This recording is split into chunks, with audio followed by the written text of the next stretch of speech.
Hello children, how are you all? I hope you all are healthy and hearty, you all are fit and fine. Here we are starting another lecture that is of Sham's batch and वो lecture है हमारा rural livelihoods. ये chapter भी 2 parts में divided है और rural livelihoods में क्या होता है वो आज हम एक स्टोरी के तहत करेंगे जो एक विलेज की स्टोरी है जिसको बोलते हैं Kalapattu. Let us get started. और कलापट्टू एक विलेज है that's close to sea coast. Sea coast के बहुत पास है, सी कोस्ट के बहुत पास है और ये तमिलनाडु में है. ऐसा क्या खास है इस विलेज में, चलिए जानते हैं. बेसिकली ये पूरा हमें चैप्टर एक लाइवलीहुड की बारे में बता रहा है. एक विलेज के अंदर लोग कैसे रहते हैं, एक विलेज के अंदर लोग कैसे कमाते हैं, एक विलेज के अंदर क्या क्या चीज़ें होती हैं और क्या फैसिलिटीज़ होती हैं, वो हम इसके बारे में पढ़ेंगे. रूरल यानी विलेजेस, लाइवलीहुड यानी रहने का तरीका और आसपास क्या होता है, बस यही पढ़ेंगे. इस चैप्टर में सिर्फ एक स्टोरी पढ़ेंगे और थोड़ी प्रॉब्लम्स जानेंगे कि एक विलेज में कैसी प्रॉब्लम्स, ऑक्यूपेशनल प्रॉब्लम्स और उसका सोल्यूशन कैसे निकाला जाता है. ठीक है, तो कलापट्टू एक विलेज है जो सी कोस्ट के पास है. डेफिनेटली तमिलनाडु में है इसलिए सी कोस्ट के पास है. पीपल क्या करते हैं, बहुत सारे तरीकों के काम करते हैं यानी कि काइंड्स ऑफ वर्क, बहुत ज़्यादा अलग अलग तरीकों के काम करते हैं. जैसे कि बहुत सारे अलग विलेज की नॉर्मल विलेजेस में आपको ने देखा होगा फार्मिंग होती है, एग्रीकल्चर होता है, तो ये तो बेसिक है. इसके अलावा भी और बहुत सारे काम होते हैं जैसे कि making basket, utensils, pots, bricks, bullock cart, etc. So as in other villages, here too there is non-farm work such as making basket, utensil, pot, brick, bullock cart etcetera. यानी कि यहाँ पे ना केवल एक एग्रीकल्चर यानी कि फार्मिंग वाला वर्क होता है बट उसके अलावा और भी काम होते हैं जैसे कि बाकी सारे विलेजेस में देखा जाता है. ये तो सिर्फ एक एग्जांपल के तहत आपको समझाया गया. इसके अलावा यहाँ पे बहुत सारे टाइप ऑफ ऑक्यूपेशंस भी होती है. ऑक्यूपेशन क्या होता है, जो लोग काम करके अपना पैसा कमाते हैं. ऑक्यूपेशन को जॉब्स भी बोला जाता है ताकि वो ये काम करके अपने लिए पैसा कमाएं, अपना प्रोफेशन चूज करके काम करके पैसा कमाएं और उस पैसे को वो अपनी मर्जी के हिसाब से यूटिलाइज कर सकते हैं. तो अगर हम ऑक्यूपेशन की बात करें तो इस विलेज में पीपल बहुत अलग अलग सर्विसेज प्रोवाइड करते हैं. ठीक है, तो ये ज़्यादा सर्विस सेक्टर से जुड़े सर्विस यानी कि कोई काम करना, such as blacksmith, such as nurses, लोग ब्लैक स्मिथ का काम करते हैं, नर्स का काम करते हैं, टीचर्स का काम करते हैं. यहाँ पे वॉशरमैन है जो धोबी होते हैं, टीचर्स यानी अध्यापिकाएं, नर्सेज यानी जो हेल्प करती हैं डॉक्टर्स को हॉस्पिटल में, वीवर्स हैं, बार्बर्स हैं, साइकिल रिपेयर मैकेनिक्स हैं एंड सो ऑन. यानी कि यहाँ पे सिर्फ एक टाइप ऑफ पीपल वर्क नहीं कर रहे हैं, यहाँ पे अलग अलग तरीके के वर्क देखे जा रहे हैं. जैसे कि हमने देखा कि ब्लैक स्मिथ हैं यानी कि जो जैसे गोल्ड स्मिथ होता है वो गोल्ड के ऑर्नामेंट्स बनाता है, ब्लैक स्मिथ कोल के, अगर हम बोलें वो टूल्स एंड मशीनरीज बनाते हैं. साइकिल रिपेयर जो है, साइकिल रिपेयर वर्कर है जो साइकिल को रिपेयर करते हैं, बार्बर्स है जो बाल काटते हैं. ठीक है, टीचर्स है जो पढ़ाती हैं. इसके अलावा अगर हम देखें तो शॉपकीपर्स भी हैं यानी कि छोटी छोटी दुकान है उनको चलाने के लिए शॉपकीपर्स हैं, और ट्रेडर्स हैं जो ट्रेड करते हैं यानी कि बिजनेस करते हैं, बड़ी बड़ी शहरों से चीज़ें लाते हैं, यहाँ पे बेचते हैं और यहाँ की चीज़ें लाके जो बनाते हैं वो भी बाकी शहरों में बेचते हैं. तो कहीं ना कहीं क्या है, वो ट्रेडिंग कर रहे हैं. ठीक है, वो बाहर का सामान भी लाते हैं यहाँ पे और यहाँ का सामान भी बाहर जाके, यहाँ का सामान सस्ते में बना के बाहर जाके महंगा बेचते हैं. तो in main street which looks like bazaar, तो यहाँ पे एक बाजार भी है मेन स्ट्रीट. तो बाजार जैसे कि आपने सुना होगा मार्केट, तो बाजार एक मार्केट टाइप होती है लेकिन जो बाजार होता है वो थोड़ा सा ओपन होता है.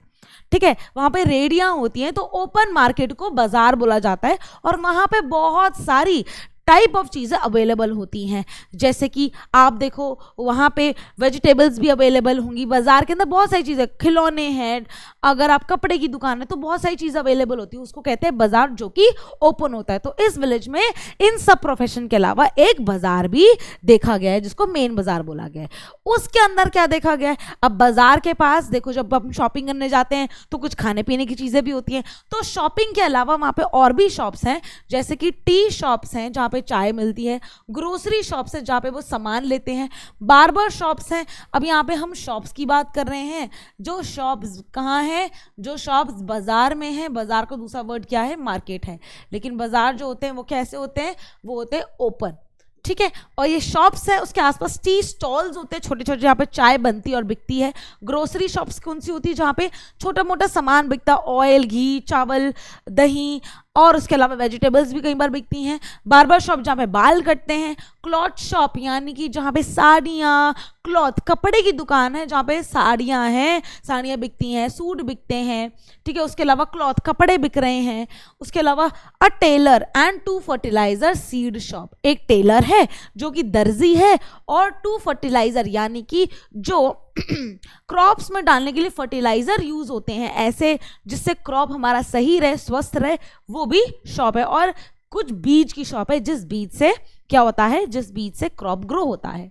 उसके अलावा 4 टी शॉप्स और हैं, ठीक है, विच सेल टिफिन, यानी कि वो टिफिन एक डब्बा सेल करते हैं। डब्बा वाला आपने सुना होगा कि जैसे कि हम कहीं काम करने जाते हैं, जैसे हम कहीं रहने जाते हैं, तो हम बाहर से ऑर्डर करते हैं, किसी रेस्टोरेंट से ऑर्डर करते हैं। लेकिन एक ऐसी किचन होती है जो एक पूरा मील बना के सेल आउट करती है और वो डब्बा अपने पास वापस रख लेती है, उसको बोलते हैं टिफिन सर्विसेज यानी टिफिन शॉप, जो होममेड फूड देती हैं, यानी कि वो रेस्टोरेंट का खाना नहीं होता, वो होममेड फूड होता है और वो सबको दिया जाता है। उसको डब्बा वाला भी बोला जाता है और उस टिफिन को डब्बा भी बोलते हैं। तो वहाँ पे टिफिन शॉप भी है जो टिफिन सेल करते हैं, बट उस टिफिन के अंदर कुछ अलग चीज़ है, क्योंकि साउथ इंडिया में पाया गया है, तमिलनाडु साउथ इंडिया में है, तो वहाँ पे साउथ इंडियन फूड देखा जाता है, जैसे कि इडली है, डोसा है, उपमा है, और and in the morning snacks, और मॉर्निंग स्नैक्स में वड़ा है, बोंडा है, मैसूर पाक है, एंड इवनिंग में यहाँ पे ये बिकता है, ठीक है। ये सब मॉर्निंग में होता है, in the morning idli, dosa, upma, और इवनिंग में वड़ा, बोंडा और मैसूर पाक बेचा गया। तो ये एक तरह से एक विलेज की वर्किंग दिखा रहा है कि कलापट्टू विलेज के अंदर क्या क्या होता है, कलापट्टू विलेज में क्या क्या देखा गया है, और कलापट्टू विलेज में ऐसी कौन सी शॉप्स हैं। तो हमने अभी तक क्या किया, हमने देखा कि विलेज कहाँ पे है, हमने देखा कि विलेज इंडिया के अंदर कहाँ पे लाई करते, that is south India, Tamil Nadu के अंदर विलेज का नाम पता चल गया, हमें ये पता लग गया कि वहाँ पे ऑक्यूपेशन क्या होती है, हमें ये पता लग गया कि वहाँ पे कौन कौन सी दुकानें हैं, लाइवलीहुड लोग कैसे कमाते हैं,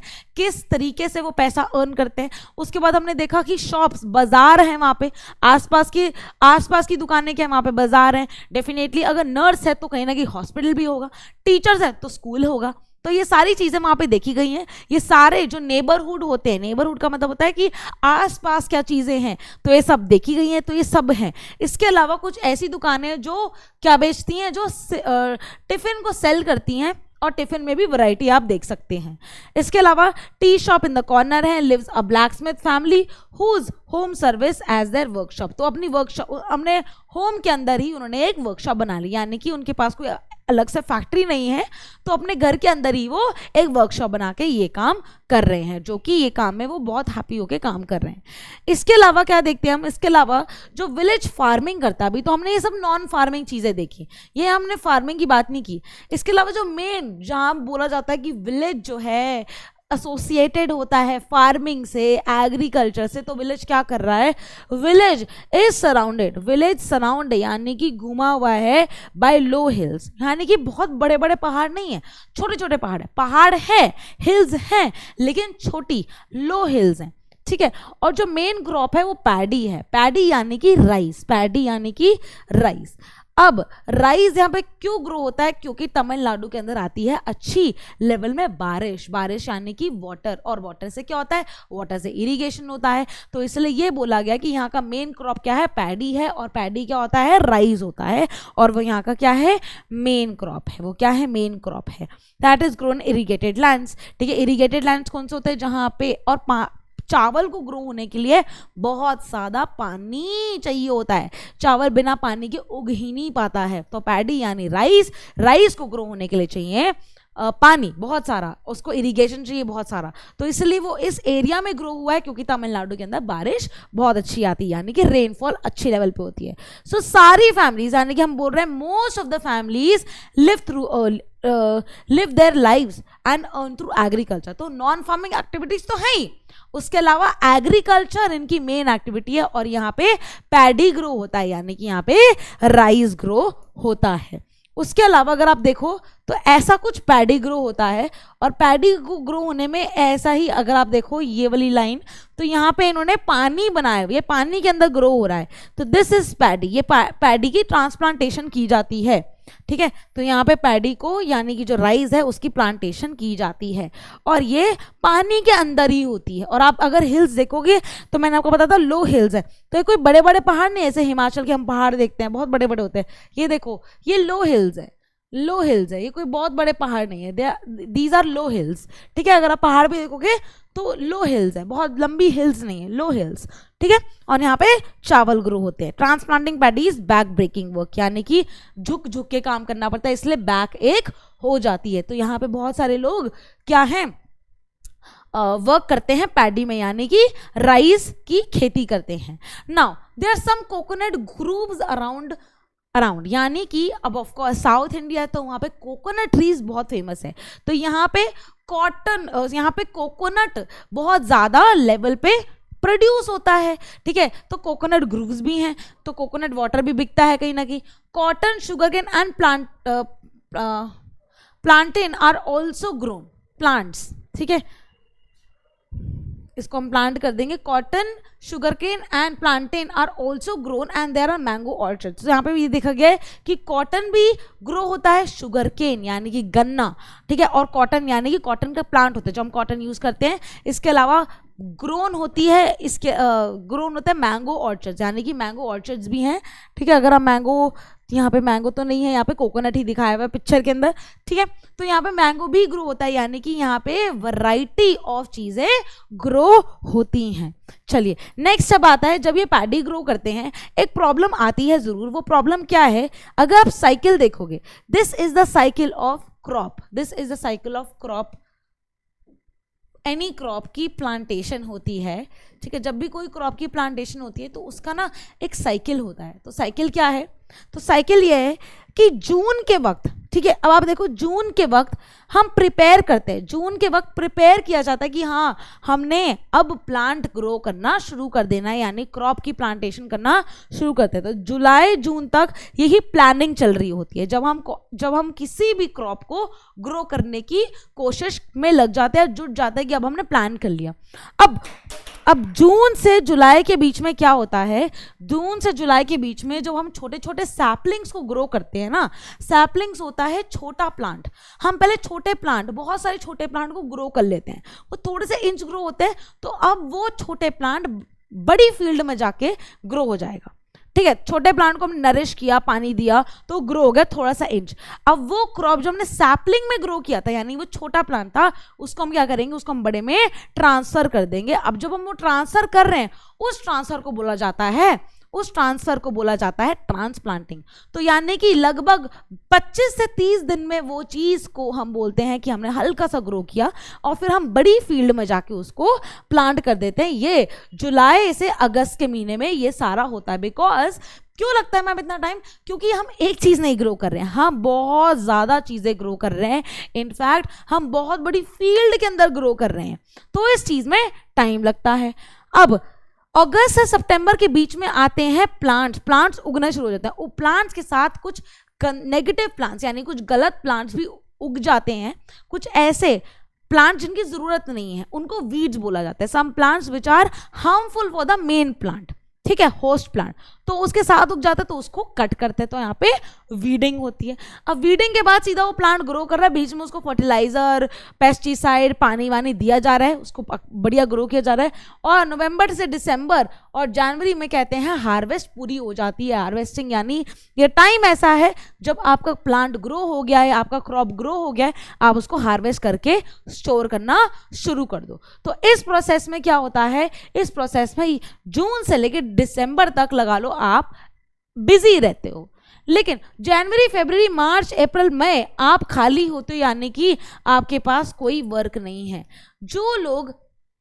जो लोग एग्रीकल्चर में या फार्मिंग में काम करते हैं उनके लिए 5 से 4 महीना कोई काम नहीं होता है, क्योंकि उनका सारा काम जुलाई से लेकर दिसंबर की साइकिल में ही होता है। तो इस वक्त ये अभी हम लेक्चर के आगे जाके पढ़ेंगे कि फिर क्या होता है। अभी कलापट्टू विलेज की स्टोरी कर रहे हैं, आगे जाके हम नॉर्मल विलेजेस की स्टोरी करेंगे। तो वहां जाके क्या होता है कि जब कुछ फार्मर्स के पास 5 से 6 महीने कोई काम नहीं होता है, तो वो लोग क्या होता है, वो खाली बैठे रहते हैं और उनके पास कोई पैसा नहीं होता, इसलिए वो कोई ना कोई जॉब करते हैं या फिर खाली बैठ जाते हैं और उधार पे जीते हैं। तो वो कहीं ना कहीं उनकी सिचुएशन खराब हो जाती है या फिर वो किसी शहर में आके कमाना शुरू कर देते हैं। लेकिन अब हम बात करें रूरल फैमिलीज की, तो हम ये कह रहे हैं कि जो poor families in rural areas होती हैं वो स्पेंड करती है a lot of time every day collecting firewood. तो उनका और भी काम क्या होता है, जो लोग रूरल में रहते हैं, क्योंकि उनके पास लग्जरीज नहीं होती, क्योंकि वो विलेज में रहते हैं, तो उनको आसपास की चीज़ों से ही मेहनत करके काम करना है, काम चलाना है। तो फायरवुड कलेक्ट करते हैं जिससे वो आग लगा सके, जिससे उन्हें अपना चूल्हा चला सके। वाटर कलेक्ट करते हैं क्योंकि उनके पास कोई मोटर नहीं होती। आजकल के विलेजेस बहुत ज़्यादा मॉडर्न हो गए हैं, आजकल के विलेजेस सच में बहुत ज़्यादा मॉडर्न हो गए हैं कि पानी अवेलेबल है, इलेक्ट्रिसिटी अवेलेबल है, उनको हेल्थ केयर फैसिलिटीज़ अवेलेबल है, स्कूल अवेलेबल है। लेकिन पहले के जो विलेजेस होते थे वो बहुत ही ज़्यादा कोर और पिछड़े होते थे, यानी कि बैकवर्ड होते थे। ठीक है, तो ये तब की कहानी, ग्रेजिंग देयर कैटल। लेकिन उनके पास जो कैटल होती थी उनको भी तो खाना खिलाना है, तो उनको चरवाने के लिए छोड़ना जाते थे, उनके साथ जाते थे। Even though they do not earn any money from these activities, they have to do them for house hold.